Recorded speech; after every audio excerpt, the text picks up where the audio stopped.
Awesome. Thanks so much. Happy to be here. Thanks everybody for joining us after lunch. We tried to get the ETrade Baby here, but it's nap time, so we couldn't have him visit. Hopefully we'll be around for autograph signing afterwards, maybe if he wakes up. My name is Matt Doherty, SVP of Sales at Teads. Very happy to be joined by with Ali Day today, Senior Digital Director, Acquisition and Yes. Acquisition. Senior Director, Digital Media. Senior Director, Digital Media and Acquisition. So maybe where we could just start is having you introduce yourself a little bit, tell us a little bit more about what you do at ETrade, what your role is. Yeah, that sounds great. So I joined ETrade around 6 years ago, coming over from the agency side, and I'm on the media and acquisition team. So we work on wealth management marketing. As many of you guys probably know, ETrade merged with Morgan Stanley. It's been a process. Legally, it happened just this coming January. But I still focus on the ETrade brand and our acquisition goals, as well as our upper funnel brand and consideration campaigns. It's funny because we were talking before this about just how wide that role is and just sort of broad the responsibilities are. And this being the Media Buying Summit, the focus of our conversation today is going to be mostly around media activation. And I think you have a really unique and interesting perspective as it relates to media activation because you really are sort of responsible for the full funnel all within one platform. So I think a good place for us to start, and I think would be really interesting for the group to hear, is just how you've gone about that task of building awareness on platform, moving folks and potential customers onto platform. Is there anything that you've been able to identify as particularly helpful or effective in terms of a mechanism at the top of the funnel and then moving users through to the bottom and customer acquisition? Definitely. And I think what attracts me and a lot of people that work at ETrade to the company is the ETrade brand. And, everyone remembers the baby from 10 years ago, and we're so happy to welcome him back and, make another debut this year in the Super Bowl. But really, it is a full funnel, business, and driving growth is our number one priority. So, going back to marketing 101 from college, you need to fill the funnel. You need to make people aware of your brand. Drive that consideration. Make sure you're developing value propositions that speak to consumers and have the right insights to speak to your offerings in a compelling way, and then close the deal. So these are a lot of things that I know marketers struggle with, in the financial aspects of, how much do you spend on acquisition versus how much you spend on upper funnel. And I think that's something that we all, need to keep asking ourselves that challenging question, what the right mix is, while also making sure to use like the artistic, or not artistic, but kind of like the marketing basics of how to bring people into how to grow your business. And developing that strategy really is a partnership with our media agency and also our analytics partners, developing KPIs and business strategies related to like multi-touch attribution, media mix modeling, as well as using the lower touch channels like LTA on those acquisition drivers and working hard to bring people through as you're kind of bringing them along the journey. You talk about the balance between upper and lower funnel and probably a little bit of equal parts art and science, but how have you gone about kind of identifying what that sweet spot is, what that mix should look like? Yeah, I think a lot of it starts with audience insights and media consumption, where people spending their time, particularly as the video landscape has evolved. I think some of our formulas, need to be questioned and consistently need to be questioned. I think being curious and keeping your eyes open on where people are spending their time is really, a good place to start. And then also, like being explorative with the test budget is always, really impactful as those consumer trends kind of evolve and shift. But I think there's no right or wrong mix for every brand. I think it's more of finding a balance and being able to tell the journey through your performance tools on what's working, what's not. We work really closely with our media agency to integrate performance management, kind of at a very granular level, like on a weekly and monthly basis, and sometimes even daily during large events. But taking a step back and looking at your marketing mix model and kind of pressure testing different things and trying to view things from different angles has been an effective way for us to make a case for some of those larger shifts. You just said the magic word, everybody in the room, test budgets. Everyone's eyes lit up at that. Let's talk a little bit more about measurement. This is a big theme that came up in our pre-call because clearly a big focus of E-Trades. And um, I'd like to have you share a little bit more insight in how you plan to be intentional and measurable in all of your marketing efforts, which you had identified to me as kind of a core priority for the activation strategy for this year. So can you share with us what that game plan is looking like? Like, does that change with cookie deprecation, identity resolution, Mhm. obviously changing very quickly as well?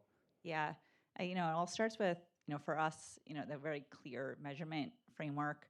I think I've seen some folks take the approach of let's just do something and see how it does, right? But if you don't have a hypothesis, you could end up even more confused at the end of that test. So I think guiding your team and sometimes not even moving forward until that first hypothesis is really fleshed out has been is effective way to move create change and prove it out. um, what was the second part of your question? Just wondering how like identity resolution is going to play into the measurement strategy and how you approach that going forward. Right. So then there's the whole part of the measurement strategy that's relying on cookies, and that's something that I don't think the industry's really come up with a solution yet that is a simple answer. There's a lot of really smart minds bringing ideas forward, and I think personally, from what I've seen in the marketplace, there's a lot of great opportunities from like a targeting standpoint in identity resolution. However, I think we're still kind of in the early days or need to shift our thinking. Instead of how are we going to replace cookies and attribution, what does a measurement framework for lower funnel media look like without cookies? And what are other tools like attention metrics or more creative ways to use brand studies and surveys, or even like we're exploring some of these partner or walled garden led APIs, and understanding what perspective they're bringing to the table, that they do have access to the consent that's needed to operate some of these digital practices in a cookieless world. But I think when I remember the day sitting with my agency when our Google reps came in and said there'll be no cookies, and people were mad and angry and didn't understand like why there would be no cookies anymore. And I think over time we've all kind of understood the value.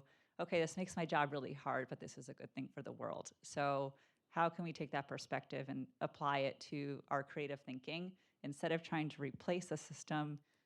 You need to create a new one. And you kind of hit on this, but I think it's really unique to get your perspective as a marketer in the financial services space, because there's obviously a changing landscape, let's call it, in terms of measurement and what solutions will be readily available going forward. But for a financial services marketer, you have to contend with this additional layer and pressure of like maintaining a level of privacy and compliance. And so there's a certain level of measurability that you need to have to be able to enforce that. Could you talk about how that move works into your strategy at all? Do you think about that? I would assume you do. Is there anything that you would do differently?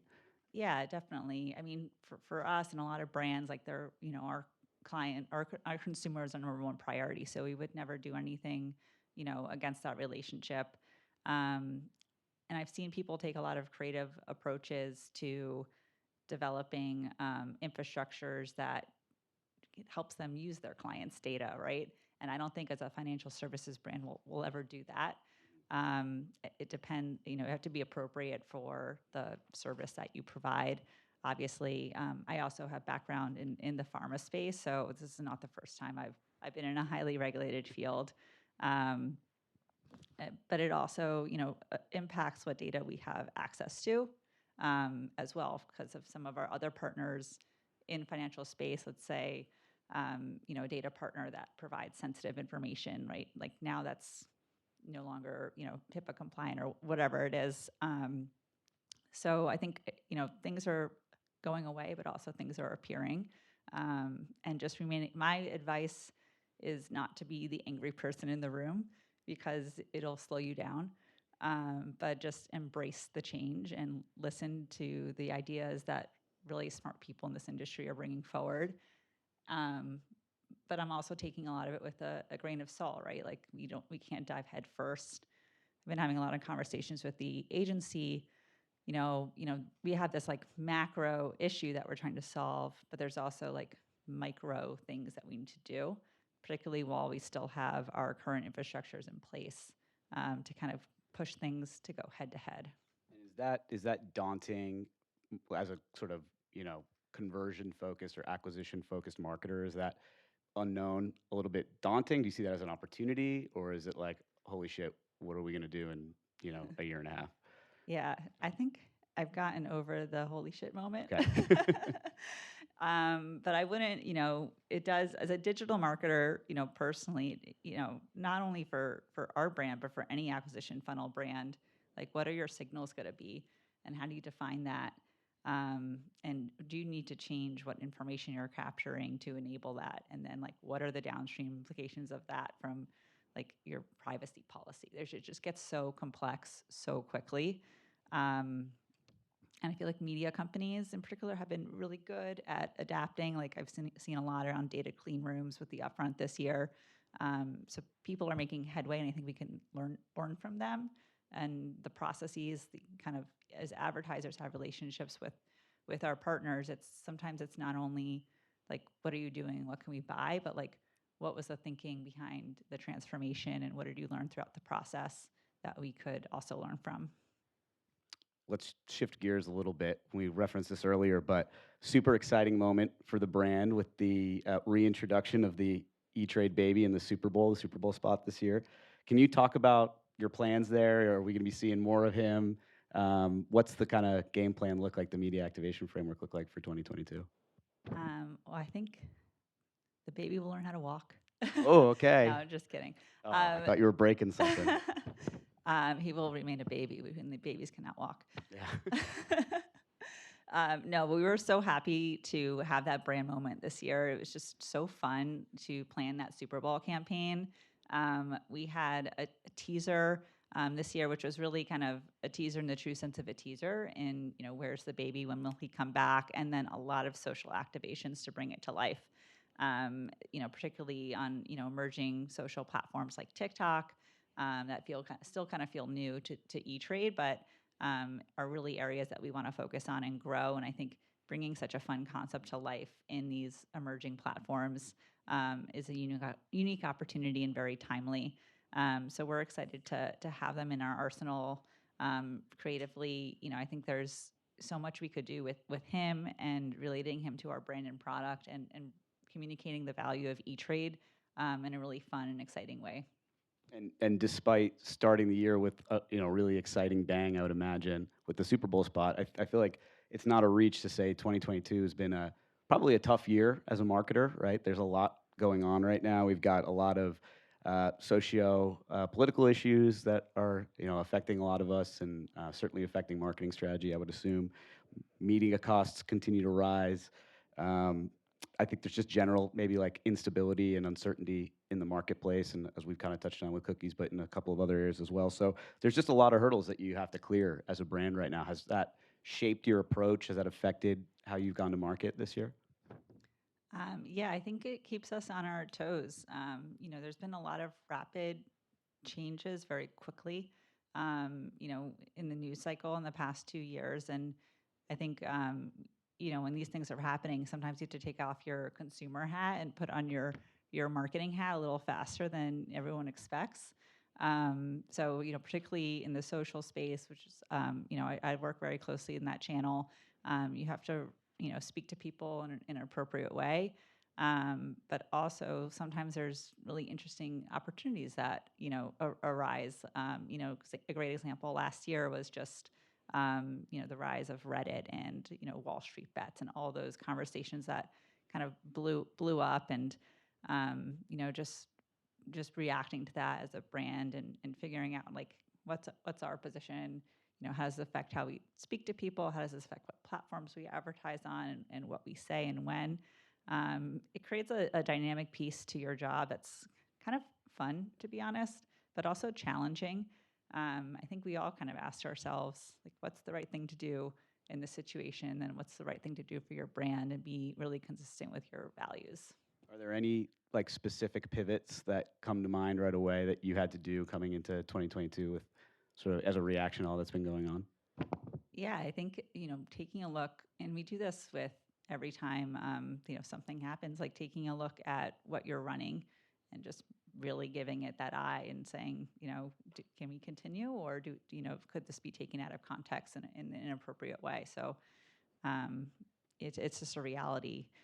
And that, I think we'll all have to continue doing that moving forward. We were talking a little bit earlier, and I thought this would be a fun one to bring up here because, uh, you know, there's a lot of instability and volatility in the market right now, and you guys are right in the middle of it, obviously. Um, is that something that you consider kind of an opportunity? There's sort of a chance to try to amend your language and your communication style, do some more like message customization and personalization to address the market. Because I'd imagine when you're talking to your consumer base, you're going to take a very different tone in your day-to-day messaging with them, depending on how the market's doing. So how's that volatility played into your strategy? Yeah, I think, market volatility definitely affects, how people view, opening an account or your primary KPI or your engagement with your site and the research that we provide our customers. So it's for us, there's some channels that work really well to dynamically speak to this immediately, like Twitter, for example, is a place where we have, a lot of real-time content that I'm so impressed with how quickly that team is able to churn things out at a daily basis and connect with their consumers. And then even on the Morgan Stanley side, that's a huge strength that their social team has as well. And then where it's a little bit more challenging is in those channels that have longer lead times for creative. So I think it's like finding the opportunity and acting on it quickly. Particularly when you have so many resources and people who are experts in the space that are already dedicated to support you. And the Morgan Stanley acquisition, which was last summer, has that changed anything for you guys, or is it sort of business as usual? Do you expect any changes in the future now that those two companies have come together? Yeah, I was actually describing the relationship to someone else, and even though our teams still have very separate, KPIs, and our offerings to the consumers are different, it's kind of like having a group of friends that does the same thing that you do, and that you could talk to and share ideas.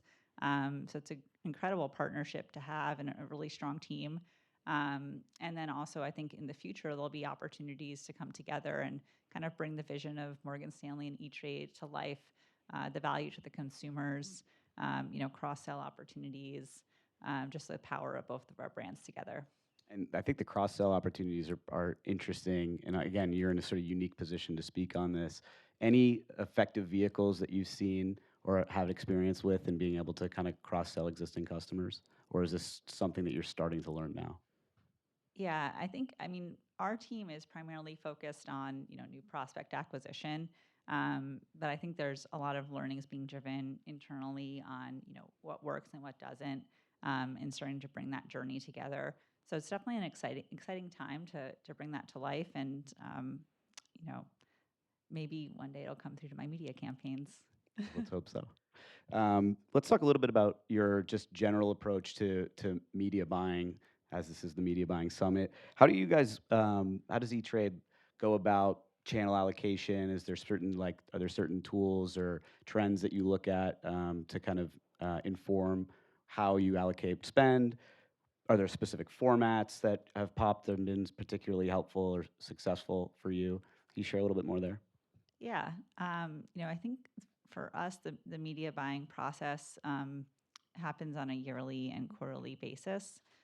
So yearly, kind of figuring out what the general mix is using MMM, and then also finding kind of creating that perspective at that point of what needs to change.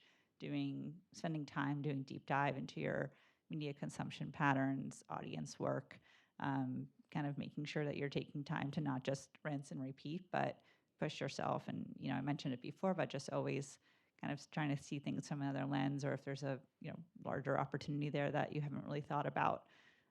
We also recently consolidated our media buying with a new agency, Media Hub, brought them on board last October. So just having fresh perspective as well, and partnerships. There's just the age old pull a comScore poll, MRI, all that kind of stuff. But just seeing it with new people, a new lens, a new perspective has been great.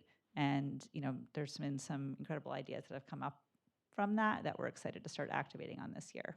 And the IPG news was notable because the creative side of the business was already with IPG. Now they also have the media responsibilities as well. Has that affected things positively? Has that been a good change for you guys so far? Yeah, definitely. So we work with Mullen Lowe as our creative agency, and our media buying is with Media Hub.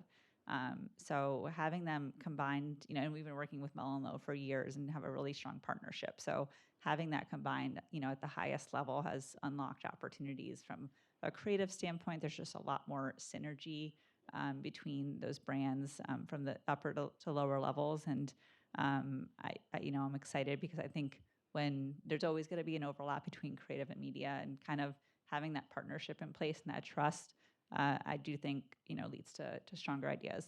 Yeah, makes sense. If we look to the future, are there any emerging digital media capabilities, innovative new formats, screens that are particularly exciting to you or to ETrade?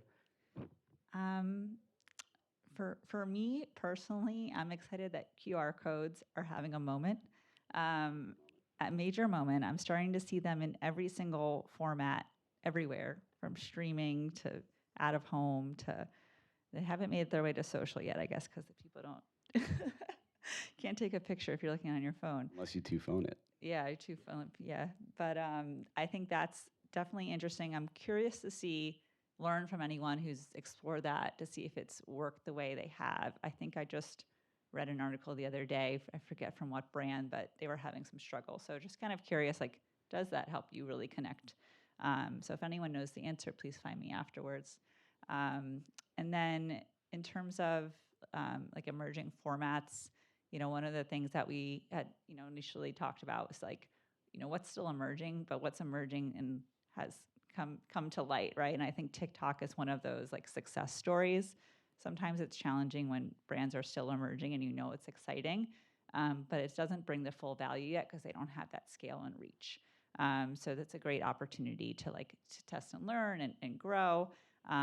But when they've arrived, it's like you kind of know you need to invest, and we were so excited to launch our first campaigns there, and I think that's an emerging channel I'm really excited about. That's great. Thank you, Ali. I know we were supposed to save 10 minutes for questions. We I have know we're in 7 good minutes for conversation. questions, but I'm sure there's plenty for Ali, so we'll flip it over to questions.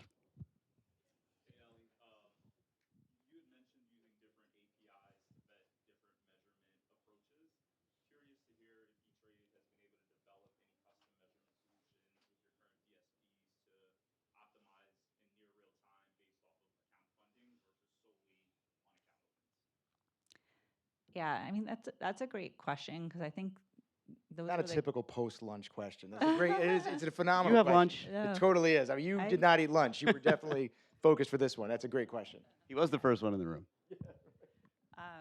No, and it's something that I love talking about measurement and tracking, and I think that's where we're still in the explorative phase. Like when you're creating an API to pass that level of information over, is it going to be with one partner? Is it going to be with two partners? Because in our current life, we have a unified ad serving system that has built out their capabilities to enable these types of things.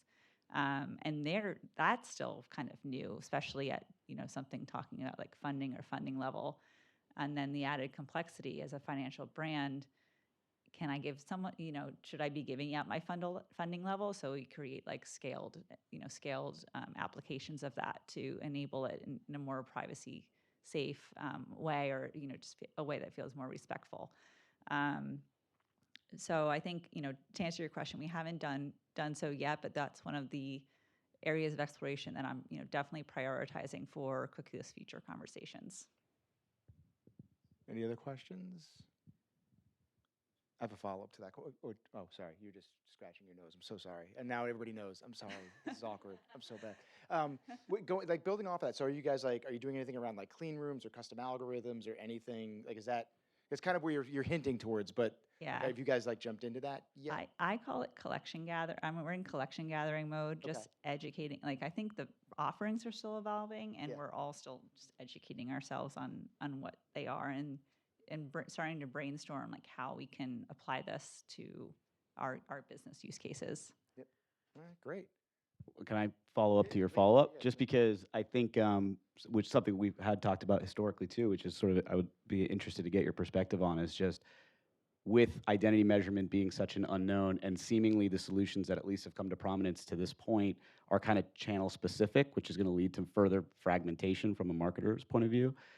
Do you see a reality where all of that comes back together, or do you think it's going to sort of measurement's going to live within its certain channels, and you're going to have to just deal with that and then build technology on top to try to combine it all? I think this is like really speculative, That's but what we're here for. I think that there'll be some solutions that can be cross-channel, but I think it'll be survey-based or like feedback-based. But I do think that what we're used to looking at in terms of direct attribution will lose that deduplication that we currently have. But I think when you're running campaigns, multiple campaigns throughout the funnel with certain partners, particularly in the walled garden space, there's still some semblance of modern day practices that would still apply. Does that mean marketers should kind of prepare themselves for more wastage? I think that's a reality. Yes. Okay. Perfect. Well, thank you. That was great. Oh, wait, Thank did you. you have a question? I keep thinking I have questions. Am I seeing things? No, not at all. No. Yeah, they paid for the sponsorship. I don't care.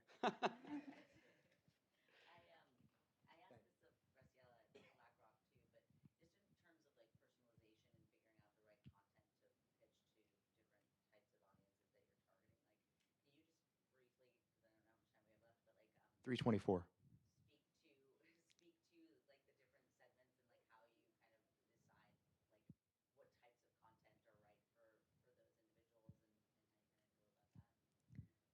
Yeah, definitely. I mean, for us, we have a few different types of customers, like where they are in their financial journey, and what products would be the most fit with them. Like, obviously, we have a lot of like really powerful tools that really sync with a certain type of trader, and then we also have a broader set of tools for investors.